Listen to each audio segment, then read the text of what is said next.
बच्चास, छोटास and बड़ास, आप सभी का स्वागत है एक बार फिर से। तो जैसा कि हमने वादा किया था, हम अब वीडियो कंटिन्यूस डाल रहे हैं।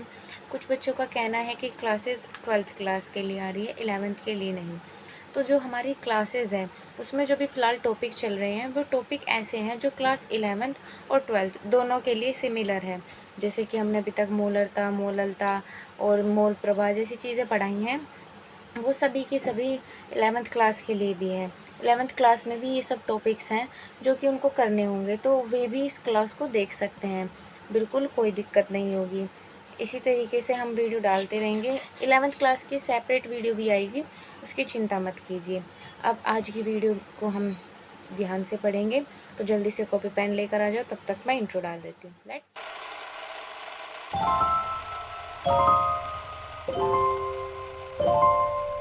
तो आ गए सब लोग। चलो तो फिर शुरू करते हैं। जैसे कि हमने लास्ट क्लास में पढ़ा था मोलरता के बारे में। लास्ट क्लास में हमने समझा था मोलरता और उससे रिलेटेड सभी न्यूमेरिकल्स को किया था। जितने भी टाइप के न्यूमेरिकल्स हो सकते हैं हमने सभी को किया। आज के इस क्लास में हम पढ़ने वाले हैं नेक्स्ट टॉपिक, जो रहेगा मोललता। टॉपिक का नाम रहेगा मोललता। इसे दर्शाते हैं हम स्मॉल एम से। इसे किससे दर्शाएंगे हम? स्मॉल एल से, एम से। हमने पिछली बार देखा था कि जो मोलरता थी उसको हम दर्शा रहे थे कैपिटल एम से, और मोललता को हम दर्शाएंगे स्मॉल एम से। मोललता का जो मात्रक है, इसका मात्रक होगा मोल पर किलोग्राम या फिर मोल किलोग्राम इनवर्स।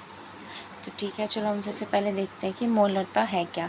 वही वाली टेक्निक को यूज़ करेंगे हम किसी भी टॉपिक, मतलब कि किसी भी राशि की हमें अगर परिभाषा बनानी है, डेफिनेशन बनानी है, तो उसके लिए हम उसके फॉर्मूले का यूज़ करते हैं। अगर हम मोललता के फॉर्मूले की बात करें तो वो होता है मोललता बराबर विलय के मोलों की संख्या बटे विलायक का भार किलोग्राम में। अगर हम यहाँ पर बात करें ग्राम की, तो यहाँ पर गुना में 1000 आ जाएगा, वही जैसा हमने पिछली बार किया था ऐसे ही। बस इसमें छोटा सा फ़र्क क्या है कि यहाँ पर विलायक का भार है, ना कि विलयन का आयतन। पिछली बार जब हम मोलरता पढ़ रहे थे तो हमने पढ़ा था कि मोलरता का सूत्र होता है विलय की मोलों की संख्या बटे विलयन का आयतन, लेकिन इसमें विलयन के आयतन की जगह विलायक का भार होता है। बस इसमें एक यही छोटा सा डिफरेंस होता है, बाकी सारी कैलकुलेशन, सारे स्टेप सेम होते हैं। अब आइए हम इसकी डेफिनेशन की बात कर लेते हैं कि मोलरता की डेफिनेशन क्या होती है। तो अगर बात करें हम मोलरता क्या होती है, तो हम वही फॉर्मूले से फिर से हम डेफिनेशन बना सकते हैं। जैसे कि यहाँ पर बात करें, अगर हम फॉर्मूला कहता है कि विलय के मोलों की संख्या तथा विलायक का भार का जो अनुपात होता है वो क्या कहलाता है? मोलरता कहलाता है। हम लिख सकते हैं कि विलय के मोलों की संख्या तथा विलायक के भार का अनुपात क्या कहलाता है? मोलरता कहलाता है। और हम दूसरी डेफिनेशन भी बना सकते हैं, जो कि हम लिखते हैं, जो ज़्यादा इफ़ेक्टिव लगती है, वो होती है जो एक शिक्षक पर अच्छा प्रभाव डालती है कि बच्चे को आता है। ये वाली डेफिनेशन हम ऐसे बना सकते हैं कि किसी भी विलयन के, अब देखो विलय और विलायक दोनों विलयन के अंदर होते हैं, और हम मोलरता भी विलयन की ही निकालते हैं। तो किसी भी विलयन में उपस्थित विलायक के 1 किलोग्राम भार में, किसी भी विलयन में उपस्थित विलायक के 1 किलोग्राम भार में घुले हुए मोलों की संख्या, घुले हुए विलय के मोलों की संख्या क्या कहलाती है? मोलरता कहलाती है। यानी कि किसी भी विलयन में उपस्थित विलायक के 1 किलोग्राम भार में घुले हुए विलय के मोलों की संख्या या कुल मोलों की संख्या क्या कहलाती है? मोलरता कहलाती है। तो ये डेफिनेशन होगी कि किसी विलयन में उपस्थित 1 किलोग्राम विलायक में घुले विलय के कुल मोलों की संख्या विलयन की मोललता कहलाती है। क्या कहलाती है? विलयन की मोललता। इसे स्मॉल m से दर्शाते हैं और उसका मात्रक होता है मोल प्रति किलोग्राम या मोल किलोग्राम इनवर्स, या फिर इसके मात्रक को हम स्मॉल m भी लिख सकते हैं। जैसे हम मोलरता के लिए कैपिटल M लिख सकते थे, इसके लिए स्मॉल m लिख सकते हैं मात्रक में। अब इसके बाद हम बात करते हैं न्यूमेरिकल्स की। तो देखो इसमें भी एक न्यूमेरिकल ऐसा बन सकता है कि एक मोलल NaCl से क्या तात्पर्य, जैसे कि हमने लास्ट वीडियो में देखा था कि एक मोलर NaCl की बात हुई थी, ऐसी एक मोलल भी हो सकती है। तो वहाँ पर जहाँ हमने आयतन के बारे में कहा था वहाँ हम भार के बारे में बताएंगे, बस इतना सा चेंज होगा। अब इस वाले जो वीडियो होगी इसके अंदर, इस वाले लेक्चर के अंदर हम न्यूमेरिकल्स को सिर्फ करना सीखेंगे, क्योंकि उसके अलग अलग जो टाइप्स हैं हम पिछली वीडियो में मोलरता में देख चुके हैं। लेकिन आप चिंता मत कीजिए, आपको बिल्कुल भी परेशानी करने में क्वेश्चंस नहीं होंगे। तो आइए हम अपना पहला क्वेश्चन देखते हैं। तो हमारा क्वेश्चन है कि 20 ग्राम ग्लूकोज C6H12O6, ये किसका अणुसूत्र है? ग्लूकोज का। ग्लूकोज को 400 ग्राम जल में घोला गया है। अब देखिए पिछली बार जब हम क्वेश्चन कर रहे थे तो हमें आयतन की ज़रूरत पड़ती थी और हमें क्वेश्चन में भी आयतन देते थे ml में, मिलीलीटर में, लेकिन इसमें जो हमें दिया गया है बाहर वो दिया गया है ग्राम में। जैसे कि हमने लास्ट लेक्चर में डिस्कस किया था कि अगर हमें दोनों वैल्यू ग्राम में दी जाए तो एक वैल्यू विलेय का भार होगी और दूसरी विलायक का भार होगी। अगर एक ग्राम में और दूसरी मिलीलीटर में दी जाए तो एक विलेय का भार और दूसरी विलयन का आयतन होगी। अब इसमें हमें दोनों वैल्यू सेम मात्रक में दी गई है, यानी कि ग्राम में। इसका मतलब दोनों ही भार है, एक विलेय का और एक विलायक का। जिसकी मात्रा कम वो विलेय का भार, जिसकी मात्रा ज़्यादा वो विलायक का भार। तो हम सबसे पहले लिख लेते हैं हमें क्या क्या दिया गया है। और देखिए हमें क्या ज्ञात करना है? विलयन की मोलल सांद्रता। अब आप मोलल सांद्रता को देखकर कंफ्यूज नहीं होइएगा, क्योंकि मोलल जहाँ पर लिखा हो वहाँ पर हमें मोललता ज्ञात करनी होती है। फिर चाहे वो मोलर सांद्रता कहे, मोललता कहे, यहाँ पर हमें बिल्कुल भी कंफ्यूज नहीं होना। ऐसे ही मोलरता में भी था कि मोलरता कहे या मोलर सांद्रता कहे, दोनों एक ही बात है कि हमें विलयन की मोललता ज्ञात करनी है फिलहाल। तो सबसे पहले हम लिख लेते हैं हमें क्या क्या दिया गया है। तो हमें क्वेश्चन में दिया है, सबसे पहले दिया है विलेय का भार, विलेय का भार WB 20 ग्राम। उसके बाद हमें दिया है विलायक का भार, विलायक का भार WA, वो दिया गया है 400 ग्राम।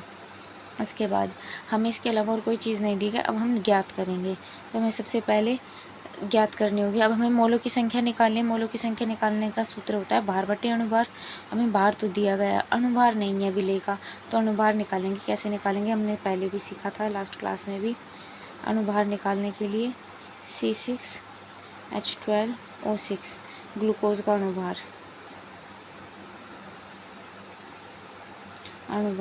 जो होता है 180 ग्राम, और इसका मात्रक ग्राम मोल इनवर्स, 180 ग्राम मोल इनवर्स। ये क्या हुआ? विलेय का अणुभार। हमें क्या निकालना है? विलेय के मोलों की संख्या, विलेय के मोलों की संख्या जो कि होती है भार बटे अणुभार, भार बटे अणुभार। यानी कि विलेय का भार हमें कितना दिया गया है? 20 ग्राम, और अणुभार कितना दिया गया है? 180 ग्राम मोल इनवर्स। अब देखिए ग्राम से ग्राम कैंसिल, इससे इसको कैंसिल करेंगे तो ये आएगा 0.11। अब देखिए ग्राम तो ग्राम कैंसिल है, जो मोल इनवर्स में ऊपर जाके प्लस की हो जाएगी इसकी पावर, और ये बचेगा सिर्फ मोल। तो यहाँ पर हमारे पास क्या ही है? विलेय के मोलों की संख्या कितनी? 0.11 मोल। ये हमारे पास विलेय के मोलों की संख्या। अब बात करते हैं मोललता की।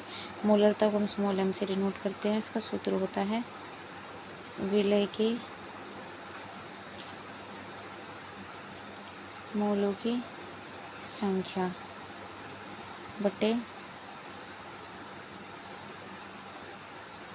विलायक का भार। अब देखिए हमें विलायक का भार जो है वो ग्राम में दिया गया है, तो हम यहाँ पर भी हम लिखेंगे ग्राम, जैसा हमने मोलरता में किया था, गुना 1000। आगे क्वेश्चन को करेंगे तो ये होगा विलेय के मोलों की संख्या 0.11 मल्टीप्लाई 1000 और अपोन में विलायक का भार हो जाएगा 400 ग्राम। अब तो हमें मिलेगा यहाँ से 0.27 और इसका मात्रक स्मॉल m या फिर मोल किलोग्राम इनवर्स या फिर मोल पर किलोग्राम, ये इसका मात्रक होगा। इसी तरीके से बाकी के क्वेश्चन भी हमें करने हैं। जैसे कि हम अगले क्वेश्चन की बात करें तो अगला क्वेश्चन है, नेक्स्ट क्वेश्चन है कि 20 ग्राम NaOH को 200 ग्राम जल में घोला गया है, मोलरता ज्ञात कीजिए। अब देखिए हमें फिर से मोलरता ज्ञात करनी है। अब हमें दोनों वैल्यू जो है वो ग्राम में दी गई है, बिल्कुल पिछले वाले क्वेश्चन की तरह, यानी कि जो 20 ग्राम है वो विलेय का भार और जो 200 ग्राम है वो विलायक का भार। हम बिल्कुल पिछले वाले क्वेश्चन की तरह ही इसको करेंगे। तो ये क्वेश्चन आपको होमवर्क में रहने वाला है।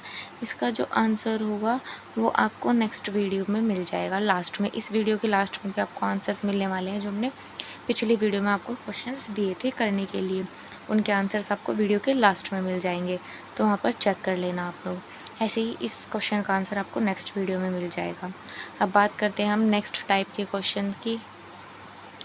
तो नेक्स्ट क्वेश्चन दिया गया है कि 50 ग्राम CH3OH को 200 ml जल में घोला गया है।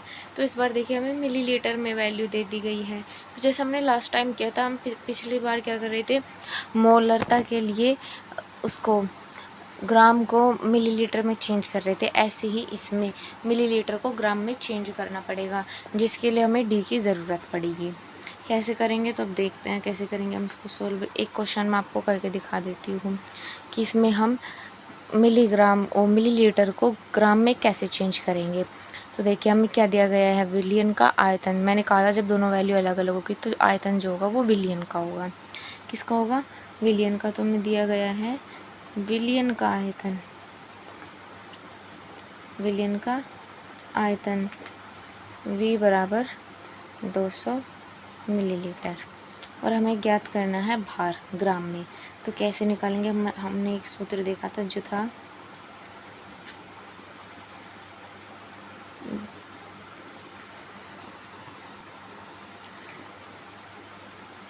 आयतन बराबर द्रव्यमान बटे घनत्व।